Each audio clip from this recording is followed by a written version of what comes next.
मेरा नाम रोहित है। ये बात 3 साल पुरानी है, जब मैं पुणे में जॉब करता था, एक आईटी कंपनी में। ऑफिस से कुछ दूर एक 1 BHK फ्लैट मिल गया था। थोड़ा पुराना था लेकिन बजट में था तो ले लिया। चौथी मंजिल पर था और ऊपर छत थी जहां कोई नहीं आता जाता था। शुरू के कुछ दिन ठीक ठाक निकले, लेकिन फिर धीरे धीरे अजीब चीजें होने लगीं। एक रात करीब 3 बजे मेरी नींद खुली। बाथरूम जाना था। जैसे ही मैं बाहर निकला, देखा कि रसोई की लाइट जल रही थी। मैं हैरान रह गया। सोचा शायद भूल गया हूं, लेकिन जब अंदर जाकर चेक किया तो लाइट बंद थी। मुझे लगा कि शायद नींद में भ्रम हुआ है। वापस सो गया। लेकिन फिर हर रात 2 या 3 बजे के आसपास छत से कुछ अजीब आवाजें आने लगीं, जैसे कोई भारी सामान घसीट रहा हो या किसी के चलने की धीमी आवाज। ऊपर तो कोई रहता ही नहीं था, तो डर सा लगने लगा। एक रात मैंने हिम्मत की और छत पर चला गया। चारों तरफ अंधेरा था। कोने में एक टूटी कुर्सी पड़ी थी और एक गंदा सा लाल रंग का कपड़ा। ऐसा लग रहा था जैसे कई महीनों से वहां कोई नहीं आया हो। मैंने कुछ देर देखा और फिर नीचे लौट आया, पर उस रात सो नहीं पाया। 3 दिन बाद मेरी एक दोस्त नेहा मिलने आई। सुबह उसने मुझसे पूछा, रात को तू बालकनी में क्या कर रहा था? मैं चौंक गया। मैं तो सो रहा था।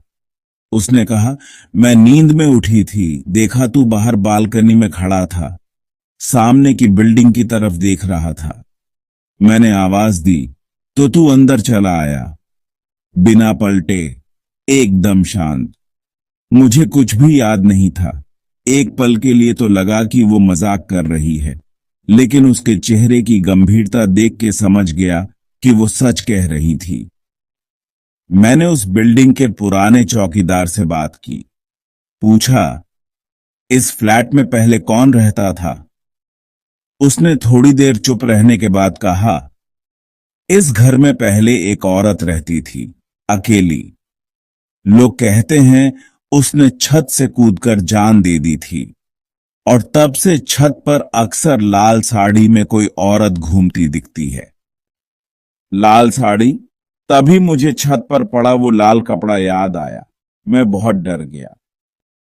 अगले दिन रात को मैंने सोचा कि मोबाइल कैमरा ऑन करके सब रिकॉर्ड करूं। रात को करीब 2:45 पर मैंने कैमरा चालू किया और दरवाजे के पास छुपकर रिकॉर्ड करने लगा।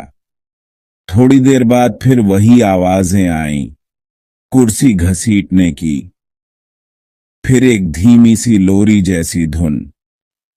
मोबाइल स्क्रीन पर एक परछाई दिखी, लंबे बाल, लाल साड़ी, चेहरा साफ नहीं दिख रहा था, और वो सीधा मेरी बालकनी की तरफ मुड़ी। मैंने डर के मारे कैमरा बंद कर दिया। उसी पल लाइट चली गई, पूरे घर में अंधेरा हो गया, और तभी किसी की धीमी आवाज सुनाई दी, तू भी छोड़ देगा मुझे? मैंने एक पल भी नहीं सोचा। बैग उठाया और सीधा बाहर भाग गया। अगले दिन मैंने वो घर छोड़ दिया। वो वीडियो मैंने डिलीट कर दिया।